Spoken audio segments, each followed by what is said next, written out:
కోనసీమ జిల్లా కోటిపల్లిలో ఛాయా సోమేశ్వర స్వామి దేవస్థానంలో హుండీ లెక్కింపును చేపట్టారు.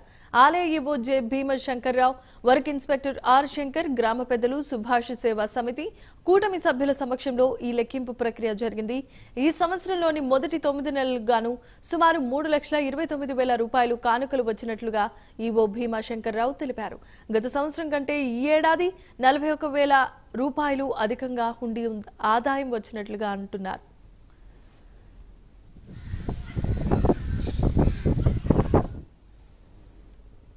చేయడం జరిగింది.